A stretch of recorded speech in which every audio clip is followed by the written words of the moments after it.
한국어를 할 수 있는 사람은 월급을 3배씩 더 많이 받는 나라.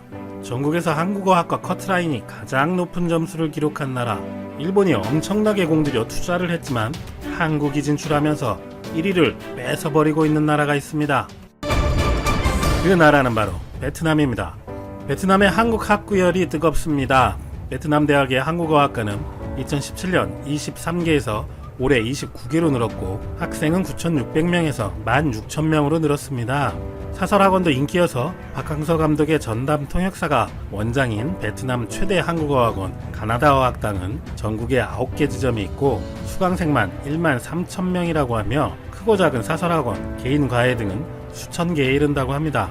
한국어를 배우려고 아예 한국으로 입국하는 베트남인 유학생도 폭발적으로 늘고 있습니다. 베트남 대학 어학연수생은 2013년 1,094명에서 2017년에는 2만 명이 넘어 4년 사이 20배 가까이 늘었습니다. 이내 전술에 중국을 넘어서 1위네요. 베트남 하노이 대학의 한국어학과 입시 커트라인은 30점 만점에 28.5점으로 전국 최고 점수를 기록했습니다. 서울대 법대 수준인 겁니까? 도대체 왜 이렇게 한국어가 인기일까요?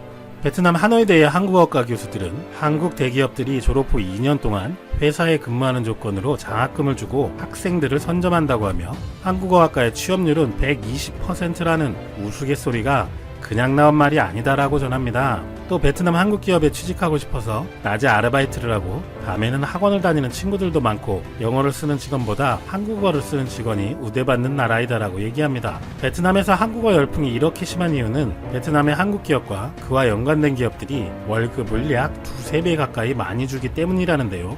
최근 조사된 베트남 근로자 전체 평균 월급은 650만 동 33만원 정도이고 지역마다 편차가 있지만 호치민시 한국어학과를 졸업한 학생들은 첫 월급이 2천만 동, 우리 돈 100만원 이상인데 영국, 미국에서 석사까지 마친 유학파와 동일 수준이라고 합니다. 와, 유학비도 많이 썼을 텐데 열받겠네요. 거기에 한국어 시험에서 5급 이상 높은 급수를 받는 사람은 초임이 2천만 동에서 급격히 더 뛰어오른다네요. 베트남에 진출하는 한국 기업만 6천여 개라고 하는데 왜 그렇게 많이 갖고 현재 상황은 어떤지 알아보겠습니다.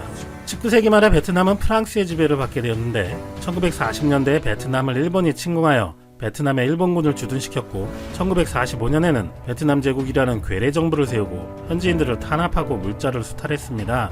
2차 세계대전 이후에 일본은 1952년에 구월남을 베트남 내 유일한 합법 정부로 인정한다고 하여 구월맹에 강력한 반발을 샀으며 베트남 전쟁 시에는 일본 본토를 베트남 전쟁의 보급기지로 이용하도록 하는 등 현재의 베트남 정부의 눈에 가시 같은 역할을 톡톡히 합니다. 1973년 미국과 한국군이 철수한 후 한국은 공산당은 무조건 싫어요 라는 입장을 고수하며 북베트남을 계속 적으로 간주하고 굉장히 오랜 기간 동안 국교 수립을 하지 않았습니다만 역시 일본은 1973년 북베트남 즉 월맹과 곧바로 국교를 체결하고 전후 복구를 지원합니다. 일본도 공산주의 활동을 금지하던 국가이지만 손을 내민 이유는 훗날 자신들의 국익을 위한 사전포석이라고 평가됩니다.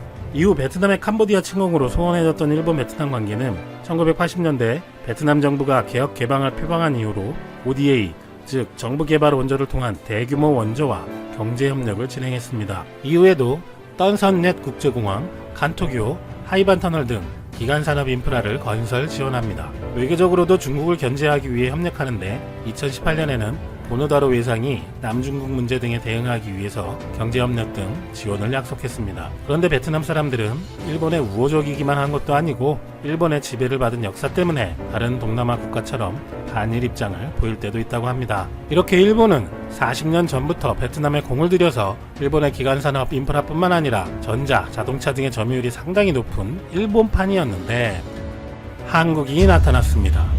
한반도 면적의 1.5배, 1억 명에 육박하는 인구, 매년 6에서 7%대의 높은 경제 성장률을 기록하고 있는 베트남은 평균 연령이 29.2세로 40.2세이는 한국보다 10살 이상 어린 풍부한 노동력과 높은 교육 수준, 손재주가 좋은 반면 아직 임금 수준은 낮습니다.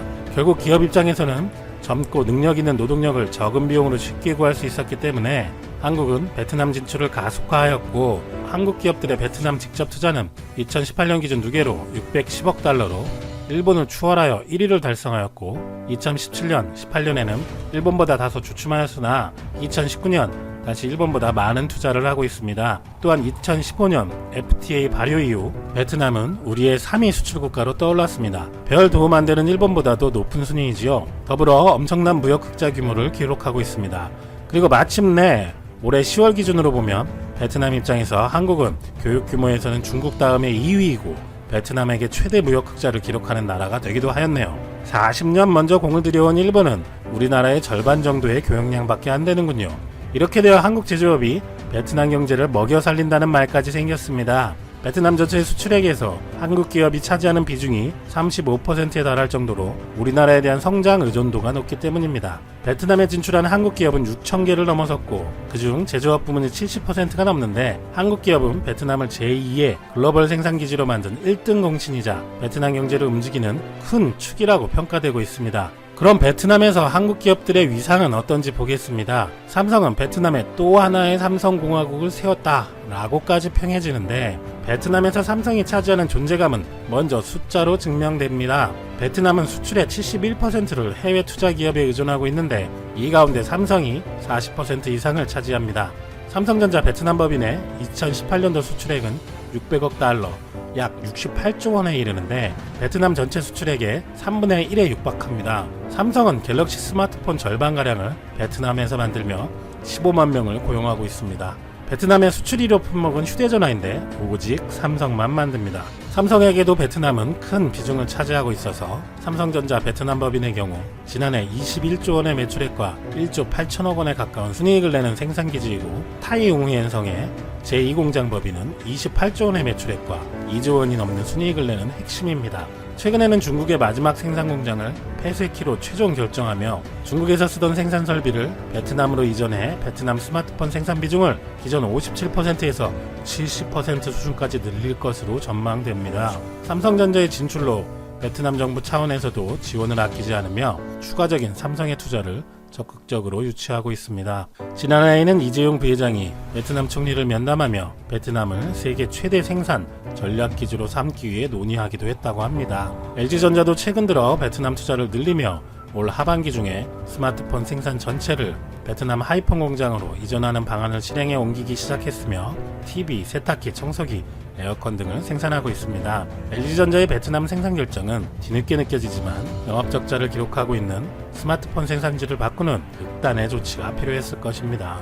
또 내년부터는 삼성, LG에게 베트남은 생산기지 역할뿐만 아니라 중저가 스마트폰 소비 시장으로서의 역할도 커질 것으로 전망되는데 높은 젊은 층의 인구와 커지는 소비 여력으로 베트남은 인도와 함께 중저가폰 소비의 으뜸으로 평가받기 때문입니다. 현대자동차도 오토바이 나라로 불리는 베트남의 경제 발전이 자동차 시장 확대로 이어질 것을 내다보고 차별화된 방법으로 진출하여 베트남 승용차 점유율 20%를 기록하고 있습니다. 베트남 시장 개척의 걸림돌로 여겨진 관세 장벽을 넘기 위해 부품을 수입해 현지에서 조립하는 CKD 방식으로 현지 기업인 탄콩과 함께 베트남 생산합작법인을 설립한 것이 주요했습니다. 그리고 현대차그룹은 베트남에서 올해 사상 최대 실적 달성이 확실시되는데 9월에는 전년 대비 38.6% 늘어난 7,681대의 판매량을 기록해서 동기간 7,334대를 판매한 베트남의 터줏대감 도요타를 눌러버렸습니다. 베트남 자동차 제조협회에 따르면 상반기 베트남의 베스트셀링 카 10에 현대차 모델 2개가 각각 2위와 3위, 기아차 모델이 9위에 오르는 등 모두 3개 차종에 랭크되었고 7개사가 진출해 있는 일본이 6개 차종이었으며 미국이 1개 차종이었습니다. 현대기아차는 동남아 시장을 석권하고 있는 일본차는 넘어야 할 산이라며 인도네시아와 다른 동남아 국가들에도 진출할 계획을 밝히고 있습니다. 야, 일본은 베트남에 이어 다른 동남아에서도 밀리나요? 한편 경제 전문 기관들은 미중 무역 전쟁으로 베트남의 성장률이 6.5%까지 떨어질 것이라고 예측했었으나 이를 비웃듯 올해 9월까지 7%의 성장률을 보이며 성장을 거듭하고 있습니다. 최근 블룸버그는 지난해 7% 성장률을 달성한 베트남이 10년 내 싱가포르 경제 규모를 추월할 것이라는 전망도 합니다. 문재인 정부 역시 출범 초기부터 아세안을 한반도 주변 4강에 버금가는 중요 협력 대상으로 설정하고 신남방 정책을 대외 경제 정책의 주요 축 중 하나로 천명, 일관되게 추진 중입니다. 한국의 경제 성장 스토리는 동남아 국가들에게도 매력적으로 받아들여지고 있고 고용 창출 및 기술 이전으로 상호 보완적 경제 협력 체제를 만들어가고 있습니다. 그 중에서도 아직은 투자 환경이 우수한 베트남으로 한국 기업이 몰리고 있는데 어쨌든 터줏대감 일본을 누르고 한국 기업들이 계속 승승장구하고 영어보다 한국어 가능자가 우대를 받고 월급을 몇 배씩 더 받을 수 있는 일이 다른 나라에서도 계속 생기기를 기원합니다. 그러면 지금 외국인 영어 강사들처럼 한국인 한국어 강사들도 많이 생기지 않을까요? 한국 대륙이 앞장섰던 아베 내각의 지지율이 폭락하고 있습니다. 지난해 7월 한국의 수출 규제를 할 때만 해도 아베는 이러한 상황이 오리라고는 상상도 하지 못했을 겁니다. 그런데 일명 아베 내각의 콘크리트 지지율이라 불리는 40%마저 깨져버린 것이죠. 일본 매체 마이니치 신문과 사회조사연구센터가 지난 5월 23일 여론조사를 실시했습니다. 그런데 놀라운 결과를 발표했습니다. 당연히 아베의 거듭된 대응 실패로 지지율이 폭락하고 있다는 것을 알고 있었지만 예상치를 훨씬 더 깨버리고 수직 낙하한 것입니다. 정말 한 국가의 수장이라고 생각할 수 없을 정도로 처참한 지지율인데요. 사실상 일본은 집권 여당인 자민당밖에 없다는 것을 감안하면 충격은 더욱 큽니다.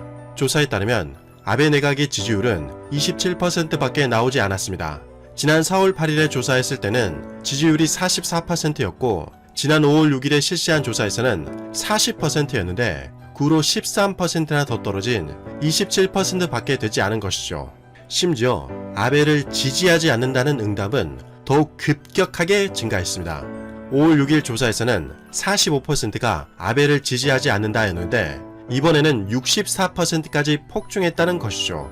무려 19%가 더 증가한 것입니다. 물론 2017년 7월에 모리토모 카케학원 스캔들로 비판이 높아지자 지지율이 26%까지 떨어진 적이 있긴 했지만 소식통에 따르면 그때보다 지금이 훨씬 심각하다는 의견이 많았습니다. 왜냐하면 그때는 회복의 기미라도 있었으니까요. 하지만 이번에는 조짐이 심상치 않다는 것이죠.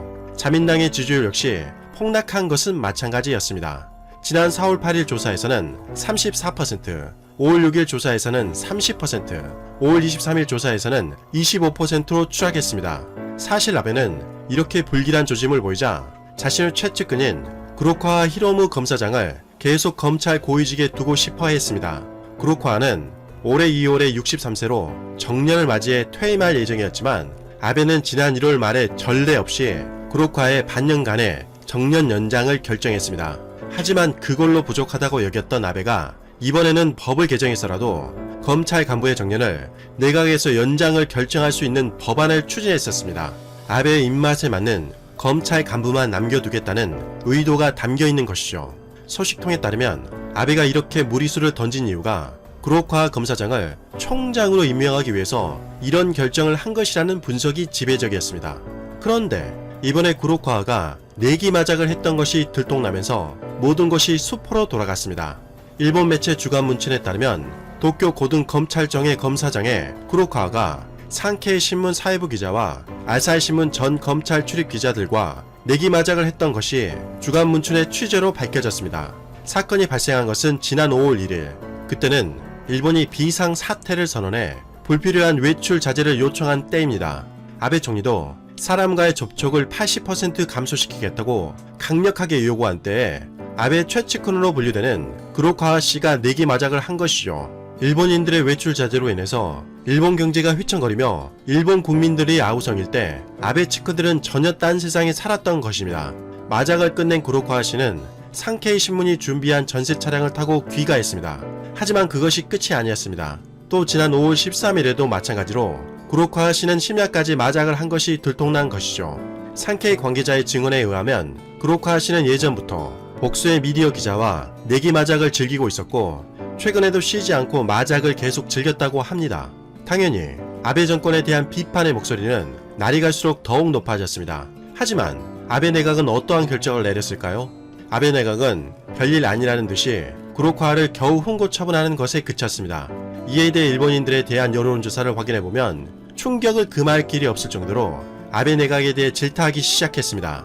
일본의 한 사이트에서 구로카와 씨에 대해 가벼운 훈고 처분이 적당했는지에 대해서 여론조사를 실시했습니다. 21만 1216명이 참여했는데 그 중에서 94.4%에 달하는 19만 9404명이 훈거 처분 결과에 납득할 수 없다고 답했습니다. 훈거 처분이 납득할 수 있다고 답한 사람은 겨우 5.6%로 11,812명에 불과했습니다. 일본인들도 이에 대해서 날이선 비판을 서슴지 않았습니다. 1위 비판 댓글이 추천수가 13만 개에 달할 정도였습니다.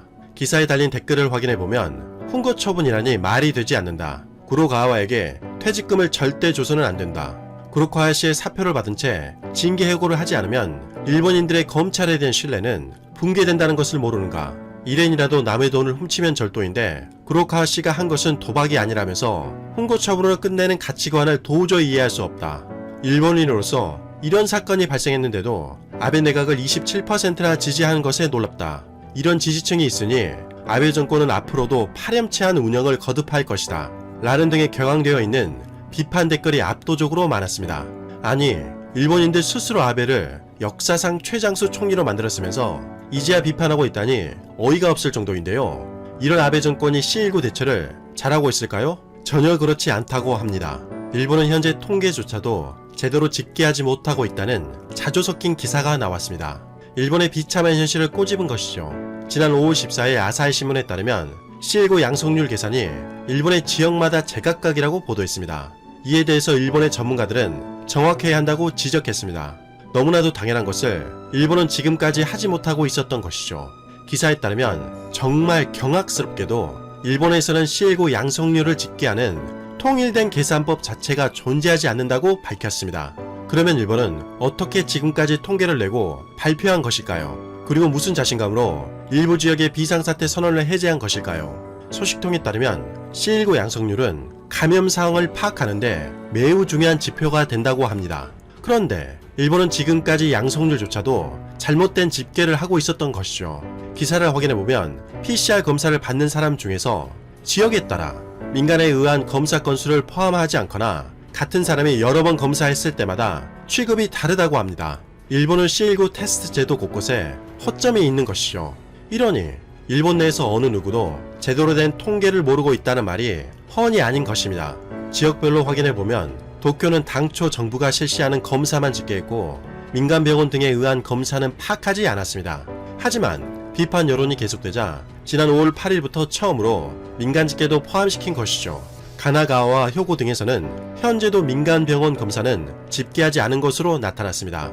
오사카와 교토는 민간 검사를 포함하고 있으나 홋카이도는 여전히 민간 검사는 포함하지 않고 있다고 합니다. 지역마다 제각각이니 일본의 후생 노동성마저도 일본 내에서 정확한 양성률을 파악하지 못하고 있다고 기사에서는 비판하고 있습니다. 이런 일본이 PCR 검사라도 제대로 하고 있을까요?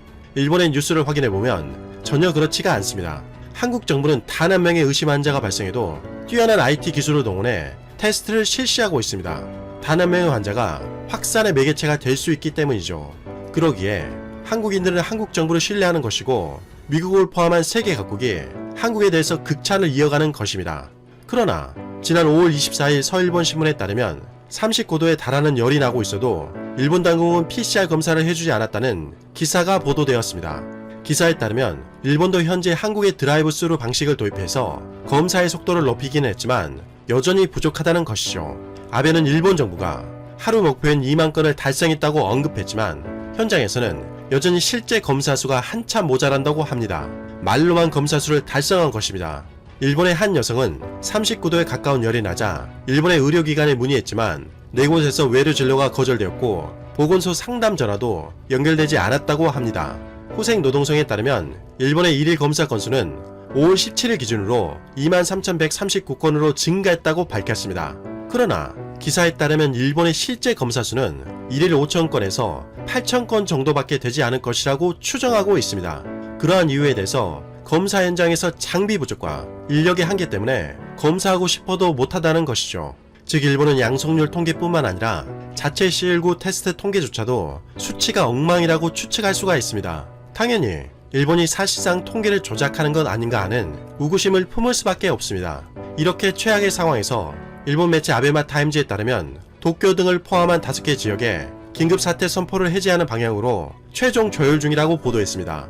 5월 25일쯤에 도쿄의 긴급 사태가 해제될 가능성이 높다는 것이죠. 상황이 이렇게 되자 일본이 심상치 않다는 것을 깨달은 IOC 위원장은 BBC와의 인터뷰에서 2021년에 도쿄올림픽이 개최가 되지 않을 경우 취소가 될 것으로 전망했습니다. 바흐 회장은 IOC는 3,000명에서 5,000명의 직원을 영구적으로 고용할 수 없고 선수들이 불확실한 상황에 놓이게 할 수도 없다라고 말했습니다. 그러면서 매년 전 세계 스포츠 일정을 변경할 수 없다라며 다른 시나리오도 대비해야 한다라고 설명했습니다. 여기서 다른 시나리오는 또다시 연기가 될 경우 도쿄올림픽을 취소한다는 뜻입니다. 일본 입장에서는 억장이 무너지는 소리죠. 천문학적인 금액을 투자해 도쿄올림픽을 통해 부흥을 이루려고 했던 일본은 도리어 도쿄올림픽을 개최하지도 못하고 반납하게 되는 최악의 상황을 맞이하게 된 것입니다. 일본은 돈은 돈대로 쓰고 신뢰도는 폭락하게 되는 설상가상의 상황이죠. 각종 외신과 자료들을 확인해보면 도쿄올림픽이 취소될 가능성이 매우 높다고 점쳐지고 있습니다. 짐 로저스 회장의 일본이 쇠퇴할 것이다 라는 예언이 예상보다 훨씬 빠르게 다가오고 있는 것 같습니다. 이상